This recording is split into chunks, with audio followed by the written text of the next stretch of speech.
السلام عليكم ورحمة الله وبركاته. معكم مروة من مطبخ مروة. النهاردة بقى هنعمل حبة حاجات كده كل الناس عملتها قبل رمضان بفترة وشالتها طبعا وكده. انا بقى بعملها انا المتأخرة، دائما بعملها اليوم اللي صابح فيه رمضان، يعني اليوم اللي هنتسحر فيه يوم الحد. الفيديو دوت كان عندي اوردرات قبلها، طبعا شغل وكده. معظم الناس اللي بتحتفل بعيد الام احتفلت قبل رمضان، اللي عنده عيد ميلاد كان في خطوبة برضو. فكان عندي اوردرات، كان صعب جدا ان انا اعمل اي حاجة صراحة غير الشغل البيت. فطبعا كنت شارية الحاجات ديت، يعني كنت شاريها تقريبا يوم السبت، وطب والله ما عارفة السبت يا الجمعة حاجة كده. فطبعا مش فاضية اعملها خالص، فجيت يوم الحد كان عندي بقى اوردرات خلصت على الظهر كده. فقلت بقى ابتديت بقى من الظهر، تعالوا بقى نشوف ابتديت من الظهر اعمل ايه. زي ما انتم شايفين كده دي الفراولة. انا يعني اول حاجة شلت كده العنقود طبعا تحت المية، العنقود الاخضر بتاعها ده، وبعدين غسلتها حلو جدا. وبعد كده ايه رحت جايه غسلها مره كمان كده زي ما انتم شايفين، وكده الفراوله بقت جاهزه معايا. هبتدي اشيل الحته اللي هي كان فيها العنقود كده بالسكينه، وهحط الفراوله زي ما هي في اكياس وهشيلها في الفريزر. الفراوله ديت كنت جايبه قبلها الكيلو ب25 جنيه، وديت جبتها الكيلو ب15 جنيه. بصوا جميله ازاي، ما فيهاش واحده والله، يعني دبلانه حتى، مع ان بقى لها يومين تقريبا في التلاجة. انا كنت جايباهم يوم الجمعه، افتكرت لان كان احنا عندنا بعد صلاه الجمعه كده حد بيجي قدام المسجد بيبيع خضار وفاكهه وكده، فانا جبتهم، ايوه جبت الحاجات ديت يوم الجمعه. فبصوا بقى الفراوله وجمالها، اللي كنت جايباها ب25 جنيه الكيلو، والله لقيت فيه حاجات بايظه ومش حلوه. ده على قد ما هو بقى مخلط كبير على صغير على كده، بس ما فيهاش واحده مش حلوه. قطعتها كده زي ما انتوا شايفين. فطبعا جبت بقى ايه، انا ما بجيبش افرز علشان الحاجات دي يعني افرزها علشان مجرد التفريز، لا، لان بيبقى في ايام انا مش فاضيه فيها، فعايزه اطلع كيس اعمله. لكن الايام اللي انا ببقى فاضيه فيها عادي خالص بشتري طازه وبعمل. لكن ايام مش فاضيه فيها حاجات مش هتبقى موجوده مثلا طول الصيف، فبشيل منها حاجات للشتاء كده يعني. بس هنا انا كنت بفرز بعض الحاجات علشان ان انا في رمضان بيبقى عندي ضغط شغل برضو وكده، فمبقاش فاضيه، فببقى عايزه حاجه سريعه اطلعها على طول اعملها. فعشان كده دي الفكره من تفريزي لاي حاجه. فهبتدي بقى اقطع الفراولة زي ما انتوا شفتوا كده، قطعتها كلها وهعبيها بقى في اكياس. دول كانوا تقريبا كانوا 6 كيلو فراولة تقريبا. انا عبيتهم على 8 اكياس. حلو جدا ان انت تشربي، يعني مش هتشربي حاجة واحدة اكيد في اليوم. ومش هعمل طبعا كل العصاير في اليوم الا بقى لو عندي عزومة.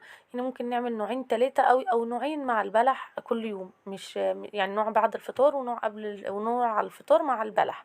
فعبيهم كلهم كده، هم عملوا معايا تقريبا 8 كيس.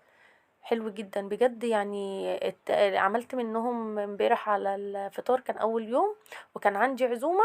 عملت يعني كيس جوافة، كنت مفرزة جوافة برضو في الفريزر، كيس جوافة وكيس فراولة من دولت. عملوا لي حوالي 15 كوباية، فحلو جدا. عملت الفراولة زي ما انت شفتوا كده. هبتدي بقى اعمل ايه، البرتقان. برتقان وجزر. هقطع برضو الجزر زي ما انتوا شايفين كده، هقشره، انا بكحته كده بالسكينة، وبشيل الحتة اللي تحت والحتة اللي فوق اهو. برضو كل الحاجات ديت يعني برضو شاريها في نفس اليوم بتاع الخضار، بس الجزر ده هو معبيه شنط كده، كل شنطة تقريبا فيها 2 كيلو حاجة كده يعني. فجبت بقى كده جزر، وجبت برتقان بلدي برضو. انا جبت برتقان مش كتير، البرتقان موجود على طول، بس انا ما بقاش فاضية ان انا اعمل يعني. مش لسه هقشر برتقان واطلع بذر واحط في الخلاط ولسه هسلق جزر، لا انا عايزة حاجة سريعة. يوم مش يعني طبعا ايام الاسبوع كلها في رمضان بتبقى الواحد مش فاضي فعلا يعني. اشتغل شرقي وهبتدي اشتغل نواعم، وبرضه بيبقى فيه تورت لان كل سنه وانتم طيبين، عيد الام هيبقى في رمضان برضه. فطبعا ببقى عايزه حاجه اطلعها يا دوبك تفك واحطها في الخلاط وشكرا، او حتى لو انا هعملها عصير جاهز اطلعه يفك ونشرب على طول. بس طبعا عشان ما كانش في وقت، انا شلته صحيح، شلت البرتقان والجزر المسلوق صحيح كده، هطلعه على طول واحطه في الخلاط وهصفيه. حتى لو انا مثلا خليت ولادي هم اللي يخلطوه ويصفوه، هيبقى عملت عصير برضو. لو في ايدي حاجة يعني يبقى انا برضو عملت عصير والحاجات كلها تمام. زي ما انتم شايفين كده غسلت كمية، يعني قشرت كمية الجزر كلها وهغسلها. دول تقريبا 4 كيلو جزر، يعني ممكن يكون فضل منهم 3 كيلو ونص لان ولادي اكلوا منه. هبتدي بصوا ده الجزر اللي انا هعمله العصير البرتقال، قطعته كده مكعبات لا رفيعة ولا سميكة، يعني دواير مربعات زي ما احنا نقطع بقى كده. عشان ده هسلقه عشان اعمل بيه عصير البرتقال بالجزر، طبعا بيبقى حاجة كده روعة، جميل جدا جدا اهو زي ما احنا شايفين كده، هقطعه كله واحطه بقى على النار يتسلق مع حبة مية. وبقية الجزر هقطعه مكعبات صغيرة كده اللي هو للبسلة. يعني انا عشان هفرز بسلة، فعملت ايه جزر دول ايه حوالي، يعني حوالي كيلو جزر تقريبا. حطيت عليه ميه كده من غير سكر ولا اي حاجه، واحطه على النار يغلي غلوتين، وهديله النار واسيبه لما يستوي يبقى زبده كده. هنا بقى الجزر اللي هعمله البسله هقطعه زي ما انتم شايفين كده مكعبات صغيره خالص. هقطع الكميه كلها تقريبا ده كيلو ونص جزر. انا جايبه 4 كيلو بسله، فحطيت لهم بقى جزر. طبعا عايزه تزودي كميه الجزر تقللي، دي حاجه ترجعلك. اه. انا بفرز البسله برضو علشان الوقت. يعني انا لما انا اجيب بسله وافضل افصصها واقطع جزر وكل الكلام ده، طب فين الوقت اللي انا هعمل فيه كل ده؟ فما بصدق الاقي يوم فاضي. ده كان اليوم الوحيد اللي فاضي بالنسبه لي بعد الظهر لغاية تاني يوم. برضو أول يوم رمضان طبعا بيبقى عندي أوردرات، وكنت عازمة ناس، فما كانش هينفع خالص إن أنا أعمل. هو ده كان اليوم الوحيد، ولو بالأمانة ما كنتش جبت الحاجات ما كنتش برضو هعملها. كنت هقول خلاص ما فيش وقت، بس كان هيبقى تعب عليا بقية رمضان. إن أنا يعني أشتغل وأطبخ وأعمل وأنضف خضار وكل دوت في نفس اليوم صعب. لكن لما يبقى عندي الحاجة متنضفة وجاهزة على على الحلة على طول، او على العصير على طول، فبيبقى ايه الموضوع سهل وبسيط بالنسبه لي. طبعا الحاجات نفعتني جدا جدا في العزومه. يعني طلعت على طول وعملت عصير، عملت خضار، فكان سهل بالنسبه لي يعني. طبعا وهنشوف مع بعض كمان انا في نفس اليوم دوت، لان كان صباح رمضان وكان عازمه ناس. فبرضو عملت حاجات كتيره من الحاجات اللي انا هعمل بيها العزومه يعني. عصقت لحمه، عملت سلقت كرنب، عملت حاجات كتير يعني.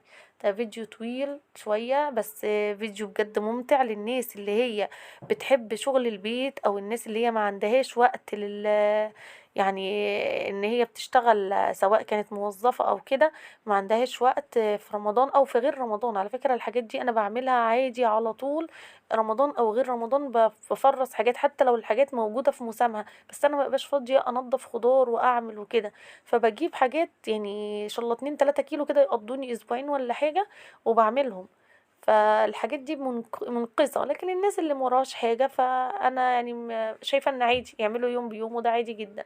لكن مش بفرز علشان مجرد ان انا بفرز لان انا ما عنديش وقت. لان كل اللي على اليوتيوب بيفرزوا كل حاجة واي حاجة. ليه يا جماعة؟ بدل انتم فاضيين ليه كل ده؟ وناس ترهق نفسها بميزانية، لان التفريز ده برضو بياخد من الميزانية. بيوفر لك بعد كده، بس افرض انا عايزة حاجات دلوقتي. طبعا الجزر كان بيتسلق زي ما انتم شايفين، وخلاص قطعت الجزر التاني بتاع البسلة. وهنا بقى البرتقال بتاعي اغسله حلو جدا قبل ما اقشره. يعني انا شايفه ان لما اشتري خضار واشتري حاجات كتير وافرزها طبعا بتاخد ميزانيه. افرض انا الشهر ده او الايام دي مش معايا ميزانيه لكل دوت، فعادي هاتي يوم بيوم. وده انا مش ضد ده ابدا، بدل انت فاضيه. لكن لو انا مش فاضيه، يوفر لي بعد كده. بس في ناس بتضغط على نفسها وعلى جوازها، ولا دي فرزت ودي عملت وانا عايزه زيها وانا ماليش دعوه. ليه نفسي كل واحد يعني يعمل اللي على قده، مش عشان فلان عمل اللي انا لازم اعمل. لا، ما نضغطش نفسنا وما نبصش لحد. انا شايفه كل القنوات ما شاء الله يعني.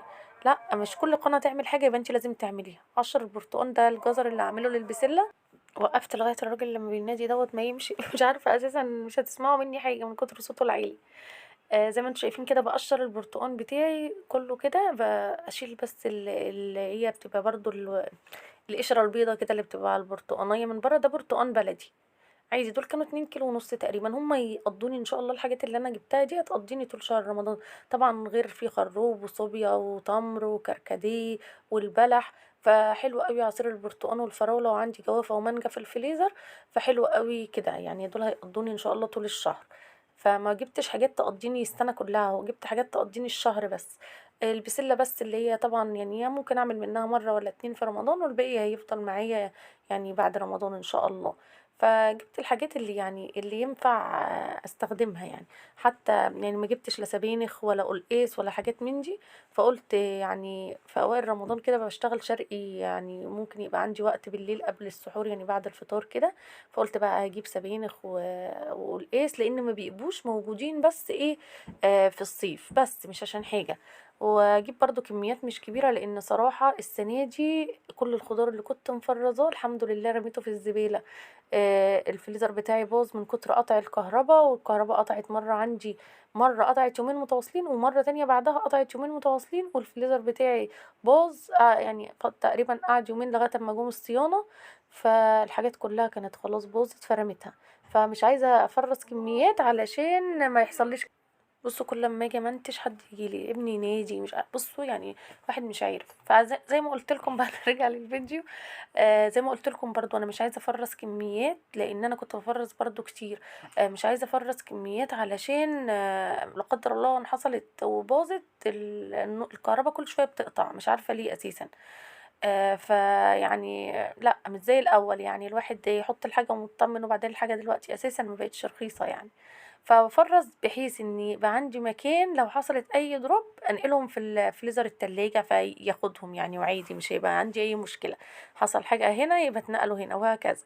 فزي ما انتوا شايفين كده انا هعمل بقى البرتقال كله واقشره كده زي ما انتوا شايفين. طبعا انا كنت اليوم ده عايزه اقول لكم فاصله شحن يعني، من الظهر قبل الظهر طبعا كنت نايمه قبلها بيوم اساسا عشان كان عندي اوردرات يعني وكده. يعني خطوبه وقبلها واليوم اللي انا كنت بعمل فيه الفيديو اللي هو يوم الاحد ده كان برضو حد متجوز وعامل اوردرات كده يعني لزمايله ومفرحهم وكده، فكان اوردرات كتير. فكنت يعني ما نمتش قبلها الا ساعتين، واليوم دوت اللي هو بتاع رمضان ده نمتها ساعة واحدة بعد صلاة الفجر علشان بس اقدر افتح عيني واقدر اكمل، والا ما كنتش هقدر. فخلصت بقى زي ما انت شفتوا البرتقال، لقيت الميه اللي انا حاطاها للبسله غليت، احط فيها احط فيها معلقه ملح فقط لا غير، مش هحط فيها اي حاجه تاني. وحطيت البسله بتاعتي اهي زي ما انتوا شايفين. طبعا البسله ولادي فصصوها لي وكلوا نصها الحمد لله، والله العظيم يفصصوا وياكلوا، والله ما عقبال لما اجي اعملهم مش هلاقي فيهم، اتحوجت لهم. هشيل بقى. بصوا يا دوبك حطيتها في الميه تقلبتين وطلعتها، مش هسيبها تغلي. وطبعا هحطها على طول على ميه متلجه كده.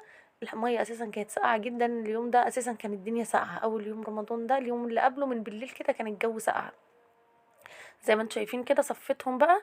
وابتديت احط لهم تاني في ميه ساقعه علشان يبردوا. لازم عمليه التبريد بتاعه الخضار دي، لانك لو سبتيه في درجه الحراره بتاعته هيستوي.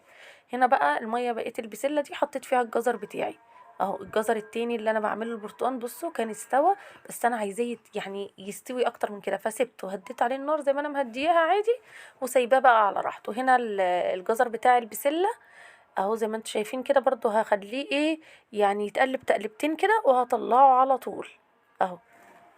طلعته برضو على طول كده على مصفى بقى، وهفتح عليه الميه. المره اللي فاتت البسله ما حطيتهاش ليه على طول في المصفى عشان كنت عايزه الميه بتاعتها المغليه اعمل فيها الجزر، لكن هنا حطيته على طول على مصفى. هبتدي برضو ابرده كده بالميه الساقعه. طبعا لو الميه مش ساقعه يبقى تجيبي ميه من التلاجة، علشان لازم نبرده، لازم درجه الحراره بتاعته يبقى بارد، عشان لو سيبناه في درجه الحراره بتاعته لسه سخن هتلاقيه يعني استوى، مش يبقى متفرز بس اهو زي ما انتوا شايفين كده.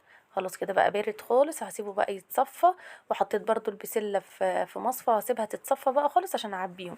هنا بقى البرتقان بتاعي هبتدي اقطعه كده طرنشات عشان اطلع بس منه البذر، يعني البرتقان البلدي زي ما انتوا عارفين بيبقى فيه بذر اهو. علشان طبعا لو انتي حطيتيه عصرتيه بالبذر بتاعه زي ما هو، هتيجي تشربي العصير هتلاقيه مر جدا، هيبقى طعمه مش حلو خالص اه. زي ما انتوا شايفين كده.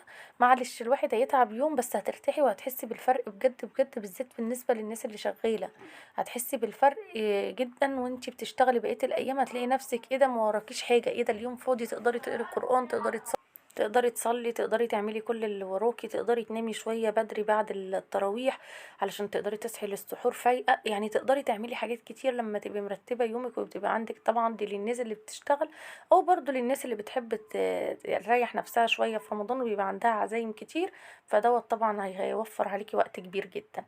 زي ما انتوا شايفين كده هخلص بقى كل كمية البرتقال اطلع منها البذر كده، وبعد كده هبتدي اعبيها في اكياس. انا مش هعصرها لان صراحة ما كانش عندي وقت ان انا اعصر واصفي، كنت لازم استنى الجزر لما يبرد، والجزر كان سخن طبعا لسه على النار على كده، فطبعا ما كنتش هلحق بقى. فقلت خلاص الجزر يبرد على راحته، وانا هعبي البرتقال في اكياس، وبعد كده ابقى اعبي الجزر لوحده برضو في اكياس، وهاخد بقى الجزر لما اجي اعمل عصير، يعني اطلع كيس برتقال وكيس جزر. انا يعني في عامه عملت معاكم تفريزات البرتقال دي قبل كده، كنت عاملاه وعصراه وكل حاجه، كنت بطلعه على طول على الشرب. وقبل كده كنت برضو عاملاه وحاطه الجزر مع البرتقال في كيس واحد، بس انا المره دي محطتهمش ليه مع بعض، علشان الجزر كان سخن ومولع ولسه هستناه. فاللي بعمله بعبيه على طول وخلاص. وبعد ما الجزر برد خالص عبيته لوحده، زي ما اقول لكم كده نطلع كيس وكيس. وكنت طبعا ما عرفتش اخلطه علشان انا ما كنتش فاضيه انا مش هلحق، مش هقدر اعمل ده كله يعني في ساعتها. زي ما انتوا شايفين كده سهل جدا بقى. طلعي البذر، لان البذر زي ما قلت لك لو سبتيه خليه ممرر. اليوم ده كان صعب، بس صراحة يعني اللي ضيع الوقت شوية ان انا طول يعني تقريبا من بعد الساعة 10 كده لغاية السحور وانا بتكلم انا واختي في التليفون. فيعني ضيعت الوقت جامد، يعني خلت الوقت سريع ومش حاساه لاني بتكلم. ولادي ناموا والحمد لله، ما بيسهروش قوي يعني، فناموا. فانا قاعده لوحدي بقى، والدنيا بالليل هص هص فقلت اتكلمها بقى، بنقعد احنا مع بعض كده. ربنا يخلي لكل واحد طبعا حبايبه. فده اللي بيخلي بيهون بجد على الواحد الحاجات الشغل، ان انا بقعد انا وهي بنتكلم في كل حاجه بقى، اي حاجه. فبنتكلم طول الليل كأننا مع بعض يعني. بصوا كده عبيت البرتقال بقى في اكياس زي ما انتوا شايفين، انا عملتهم على 4 اكياس، يعني هما ال2 كيلو ونص عملتهم على 4 اكياس. حلوين قوي يعني. حبة برتقال، حبة فراولة، حبة مانجا، حبة جوافة، فالدنيا هتمشي يعني. ممكن كمان تعملوا عصير كوكتيل، يعني انا عملت امبارح جوافة مع فراولة. صبيت نص الكاس كده مثلا فراولة، نص التاني جوافة، كان مدي تمويجة تحفة في الكاس، شكله خطير. لقيت كيس يعني حاساه اكتر من كيس وكده، انا عايزه اعملهم على 4، فشلت من ده وحطيت في ده وهكذا يعني. اهو زي ما انتوا شايفين كده. بصوا الموضوع سهل وبسيط. كل سنة وانتوا طيبين ان شاء الله. رمضان كريم كده علينا كلنا، ويكون احلى رمضان جه علينا يعني. طبعا انا كنت احط الجزر كله على البسله علشان اقلبهم واعبيهم، بس افتكرت ان انا بحب اعمل الرز، يعني بحب اعمل رز بالخضار وكده، يعني ما بحبش احط فيه جزر. فقلت اشيل كيسين كده، بصوا يعني كبشه كده، كبشه بسله حطيتها على كيسين، والباقي بقى اقلبه كده ايه الجزر على البسله وهعبيهم في كيس. اهو زي ما انتوا شايفين كده، هعبيهم على كيس. طبعا لما تيجي تطبخيها عايزه تحطي معاها بطاطسايه تمام، مش عايزه برضو تمام. انا امبارح طبختها كده من غير بطاطس ولا حاجه، كانت تحفه. اهي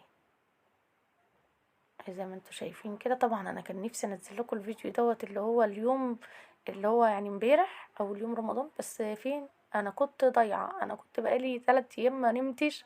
فما اقولكمش انا يعني خلصت المواعين وسحرنا وصلينا الفجر ونمت، مصحتش الا الساعه 10، فيعني نمت نوم عميق صراحه.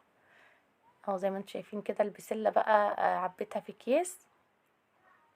قلت بقى اول لما صحيت قلت منتج لكم الفيديو دوت علشان ينزل، وعلشان اقوم بقى اشوف الشغل اللي عندي اعمله، علشان الحمد لله التسليم النهارده بعد الفطار، فالحمد لله يعني عندي وقت كبير. ادي التفريزات اللي احنا عملناه، والجزر اهو خلص بس سخن طبعا، فمش هقدر ايه اعبيه في اكياس ولا احطه على البرتقال، عشان كده عملته لوحده. ادي الفراوله وادي البرتقال وادي البسله، واحطهم بقى في الفريزر. وتعالوا نشوف هنعمل ايه تاني. هنعمل حاجات تانية طبعا علشان نسهل على نفسنا الدنيا. اهو زي ما انتوا شايفين كده خلصتهم بقى وشلتهم. هنا بقى هنعمل فول، هعمل فول عشان السحور. طبعا الفول ده اخد معايا تقريبا 8 ساعات تدميس، اخد 8 ساعات.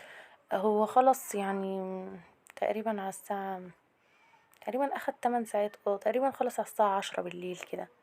انا حطيته تقريبا الساعة 2 او 3 الظهر، خلص على 10 بالليل تقريبا.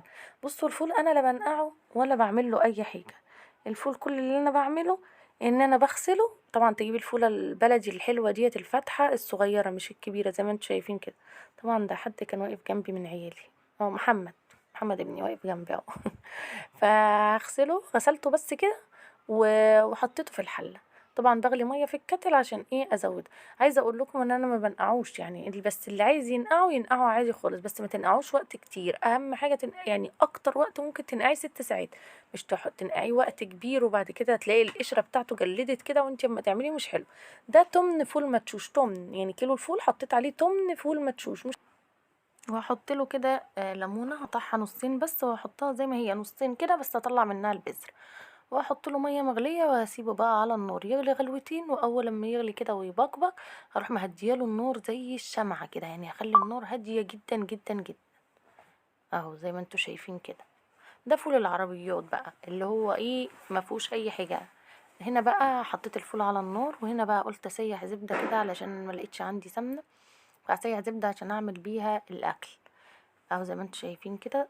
تسييح الزبدة يفضل في حلة ألمونيوم، وأول لما تحطي الزبدة كده في الحلة تكون مهدية النور برضو شمعة. ادي الفول بتاعي بعد ما غلى كده كام غلوة ههديله النار وهسيبه. هنا بقى قلت اعمل الكرنب احضره بقى واسلقه، علشان ايه؟ علشان نعمله بكرة، يعني نعمله يعني اول يوم رمضان.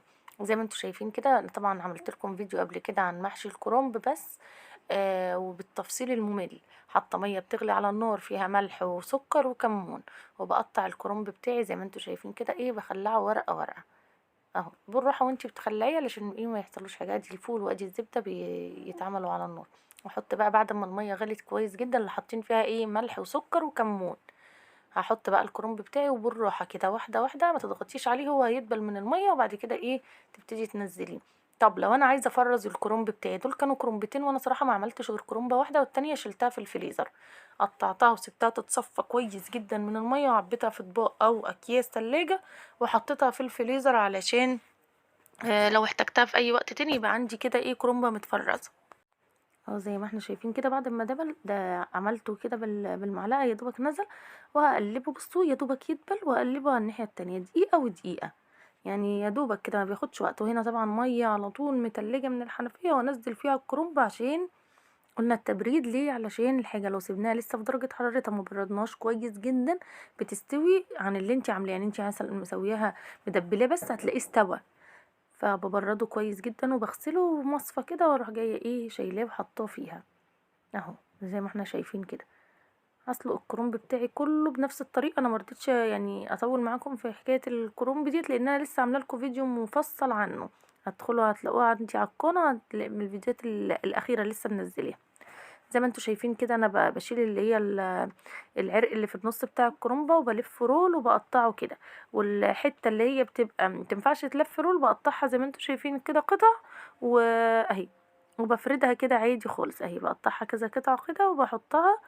وما باجي احشيها بطلع بحط طبعا متقطع لوحده في كيس والرول لوحده في كيس عشان ابقى عارفه اهو. هنا بقى الزبده بتاعتي اهي كانت قربت تسيح خلاص، والفول برضه على النار قرب يستوي او تقريبا استوى شبه استوى يعني.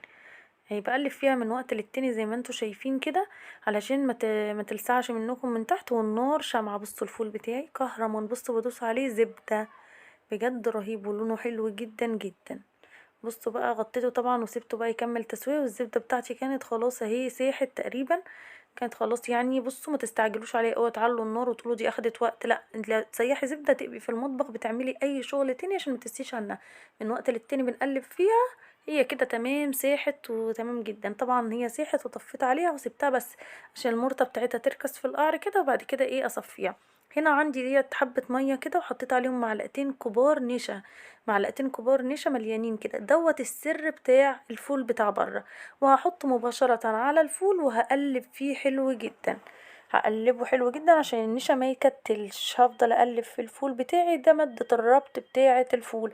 احنا كنا بنستبدلها بالعدس والقمح البليلة والحاجات الكتيرة اللي بتعمل نشا، دي المادة اللي بتعمل نشا للفول. حتى تلاقوا الفول عند الراجل فيه حبايات بس كده فول والباقي كله مية، والفول في نفس الوقت تقيل. بصوا ابتدى يتقل ازاي. طبعا حسيت ان الفول عايز ميه غليت له ايه حبه ميه وحطيتهم له حبه صغيرين وبس كده. وكان دوت الفول بتاعنا سهل وبسيط مفيهوش اي حاجه، وده سر الفول. بصوا بقى بتاع العربيات او بتاع المطاعم كل لما بيتقل كده بيزودوه حبه ميه فبيعمل معاهم كتير، تلاقي حبيتين فول في الكيس والباقي كله ميه. بس بجد كان طعمه جميل جدا، هيعجبكم. بس اهم حاجه بعد ما تحطي النشا ما تسيبيهوش كده وخلاص، لا تسيبيه، لازم يغلي كام غلوه تاني. انا فضلت اقلب فيه بعد ما حطيت النشا زي ما انتوا شايفين كده عشان ما يكتلش ولا اي حاجه. وبعد كده هنغطيه ونسيبه برضو على نار هاديه يغلي براحته عشان النشا يستوي حلو جدا، عشان ما يبقاش فيه طعم النشا في الفول وانتي بتاكليه. طبعا هطلع بقى الليمونتين دولت اللي موجودين، بس عايزه اوريلكم هو لسه سخن ولسه على النار تقل ازاي في ثواني. انا بغلي له ميه في الكتل علشان احط له حبه، لان ايه حسيته يعني تقيل، فانا عايزه احط له حبه ميه وهسيبه بقى على النار حبه كده، يعني 10 دقايق كده بعد ما بحط النشا، وهطفيه هشيل منه بقى الليمون خلاص ملوش لازمه. وده كان الفول بتاعنا مفهوش اي حاجه، الفول طعمه جميل جدا ولونه مغيرش خالص خالص زي ما هو كده حتى بعد ما حطيته في اكياس. يا رب تجربوه يعجبكم وهيعمل معاكم كمية حلوة جدا جدا. دلوقتي حبة الفول مفيش معلقتين ب10 جنيه أقل حاجة، فليه نعمله في البيت أنضف وأحسن وأوفر بكتير جدا. يعني المفروض كل واحد يقدر يعمل حاجة في البيت يعملها، علشان بجد ربنا يرحمنا من الغلا اللي احنا فيه. اهو بصوا تقلي ازاي. وهنا السمنة بتاعتي بعد ما هدت شوية بقى صفيتها كده، وايه بصوا خضرة وجميلة وريحتها تحفة. وبصوا دي المرتة بقى، المرتة دي العشق. قلت ادوق لقمة كده، طبعا نسيب فيها حبة سمنة عشان تديلها طعم. لقيتني ايه لقيتها تحفة، رحت مسخنة لي الرغيف وخدت حبة كده وقلت اكلهم، بس ما اقولكمش. طبعا الكرنب انا حطيته بقى في مصفى كله كده بعد ما قطعته وسبته يتصفى.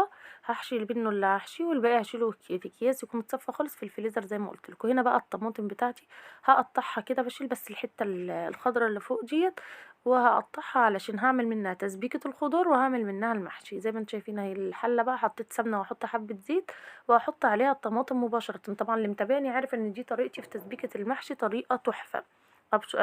طبعا انا حطيت شفشقين طماطم مش شفشق واحد. وحطيت هنا فرمت بصل مرتين في الكبة مش مرة. هنا بقى طبعا حطيت بقى البصل كده زي ما انتم شايفين مع الطماطم.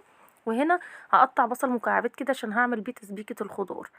التسبيكة بتاعت المحشي ديت ممتازة بجد جميلة جدا، لان انتم لا سبكتم ولا عملتوها في ني في ني، جامعة بين الاتنين وبتدي طعم رائع في المحشي. اللهم لك الحمد، كل اللي بياكل محشي عندي بيشعر فيه، يعني بيقول لأ، يعني بيبقى أساسا عارفين ان المحشي ده طبق رئيسي على السفرة في اي عزومة عندي.